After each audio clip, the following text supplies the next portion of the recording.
12. 병든 사람과 그의 네 친구. 마가복음 2장. 예루살렘에서 축제가 끝난 뒤 예수님은 가버나움으로 가셔서 거기 사셨단다.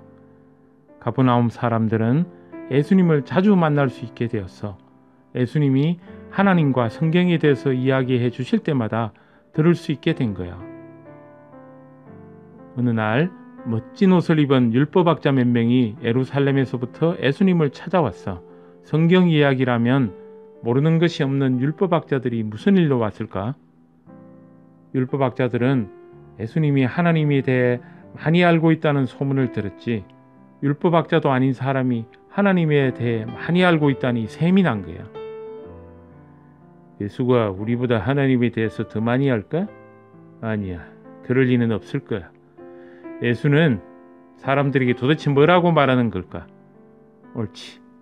우리 직접 가버나움에 가서 예수가 하는 말을 한번 들어보자.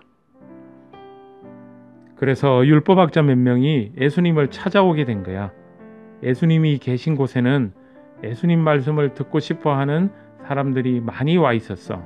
예수님이 계신 방은 금방 사람들로 꽉 차버렸어. 그런데도 사람들이 계속 왔단다. 그 사람들은 하는 수 없이 방문 밖에 섰지. 잠시 후에는 마당까지 사람들로 꽉 차버렸어.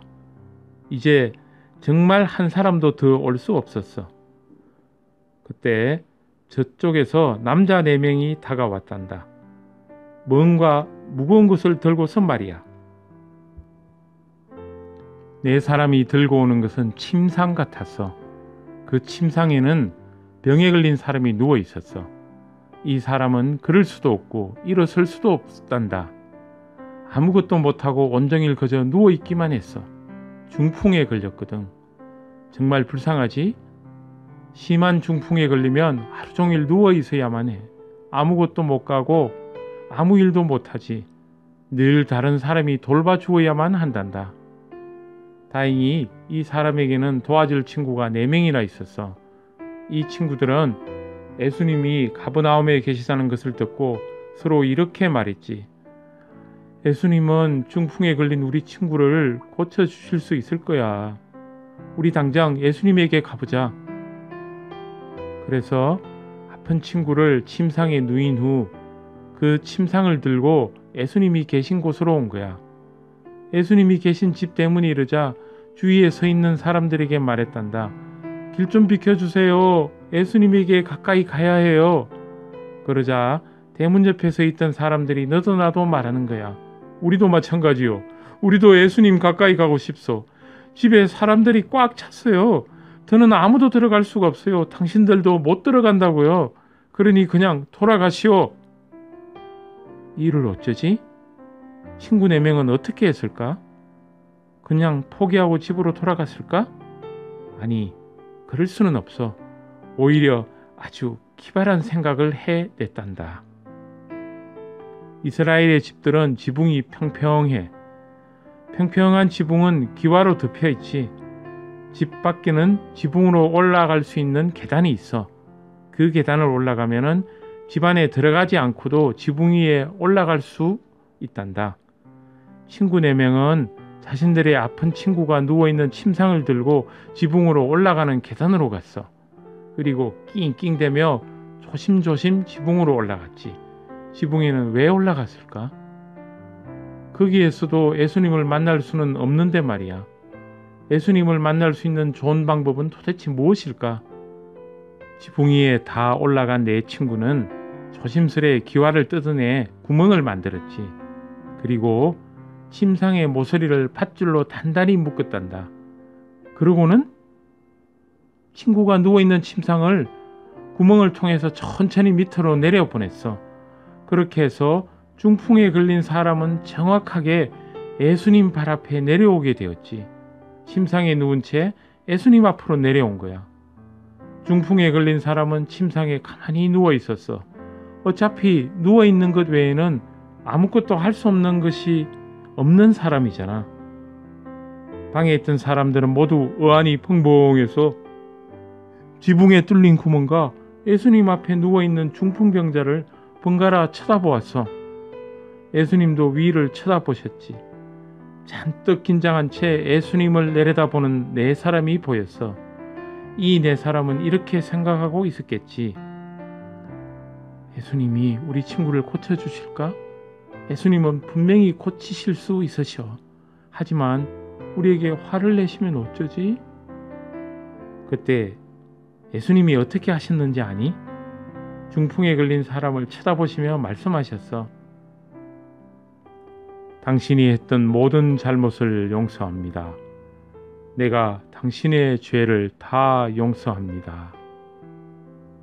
예수님은 그 아픈 사람의 모든 죄를 용서해 주셨어. 하지만 그 사람의 병을 고쳐주신 것은 아니었어. 예수님 곁에 앉아있던 율법학자들이 그 말씀을 들었지. 뭐라고? 죄를 용서한다고? 감히 그런 말을 함부로 하다니. 오직 하나님만이 죄를 용서해 주실 수 있어. 예수는 마치 자기가 하나님이라도 되는 양 행동하는군. 말도 안 돼. 예수님은 율법학자들의 생각을 정확하게 아셨어. 모든 것을 아시는 분이잖아. 예수님이 율법학자들에게 말씀하셨지. 그대들은 내가 이런 말을 하면 안 된다고 생각하는군요. 하지만 나는 죄를 용서할 수 있습니다. 왜냐하면 하나님이 내 아버지시기 때문입니다. 나는 죄를 용서해 줄 수 있습니다. 그리고 중풍에 걸린 사람을 고쳐줄 수도 있지요. 예수님은 바닥에 놓인 침상에 멀뚱멀뚱 누워있는 그 사람에게 다정하게 말씀하셨어. 일어나십시오. 그리고 침상을 가지고 집으로 돌아가세요. 중풍에 걸린 사람은 예수님을 쳐다보다가 그 말씀에 순종했단다. 자리에서 벌떡 일어났어. 그래, 일어설 힘이 갑자기 생긴 거야. 예수님이 그 사람을 고쳐주셨거든. 고맙습니다, 예수님. 중풍에 걸렸던 사람은 기뻐서 눈물이 나올 지경이었지. 예수님, 고맙습니다. 저의 죄를 용서해 주셔서 고맙습니다. 또 제 병을 고쳐주셔서 고맙습니다. 그 말을 마치고 그 사람은 침상을 들고 문으로 걸어갔어. 사람들은 놀라서 길을 비켜주었지. 그곳에 모여있던 사람들은 중풍병이 다 나은 그 사람을 목을 빼고 쳐다봤어. 지금까지 중풍 환자가 나와서 이렇게 걷는 것을 본 적이 없었거든. 얼마 전까지 아파서 누워있던 그 사람은 자기 친구 4명과 함께 걸어서 집으로 돌아갔어. 스스로 걸어서 말이야. 4명의 친구들은 이제는 자기 친구를 들고 옮길 필요가 없게 되었지. 중풍병이 나은 사람은 얼마나 기뻤을까? 그 사람이 예수님을 아주 많이 사랑하게 된 것은 당연하겠지? 잠시 후 사람들은 집으로 돌아가면서 서로 말했단다. 중풍병 걸린 사람을 고치다니. 예수님은 정말 대단해. 예수님은 엄청난 기적을 행하시는 분이야. 하나님 아버지 감사합니다.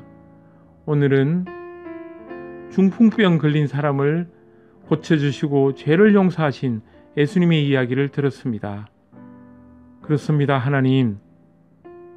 중풍병 걸린 환자, 일어서지도 걷지도 못하는 이 환자가 예수님을 통하여 낫게 되고 죄를 용서받게 된 그 일은 먼저 예수님께서 이 친구를 고쳐주실 것이라고 굳게 믿고 침상에 들고 집에 들어갈 수 없으니까 지붕을 뜯어서 손수 그 침상을 달아내려서 예수님 앞에 놓이게 한 이 4명의 친구들의 그 믿음이 예수님을 감동시키셨고 또 예수님께서 이 친구를 낫게 하셨습니다. 또한 예수님의 기도로 중풍병이 낫게 되고 또 그 죄를 용서받게 된 이 중풍병 환자, 그럴 수 없었던 이 중풍병 환자는 예수님이 그 말씀을 듣고 일어나서 순종해서 벌떡 2발로 서서 자기 침상을 들고 돌아가는 그러한 기적을 보게 되었습니다. 그렇습니다, 하나님. 저희들도 몸이 아프거나 또 우리가 하는 일이 잘 안 되거나 힘들거나 괴로운 일이 있을 때 주님, 모든 것을 주님께 내어 맡기고 주님께 기도드리는 그러한 어린이가 되게 주님 인도하여 주시옵소서. 주님께서는 하나님의 아들이십니다. 모든 것을 주관하시고 모든 죄를 용서하시고 모든 병을 고치실 수 있는 하나님의 아들 예수님이십니다.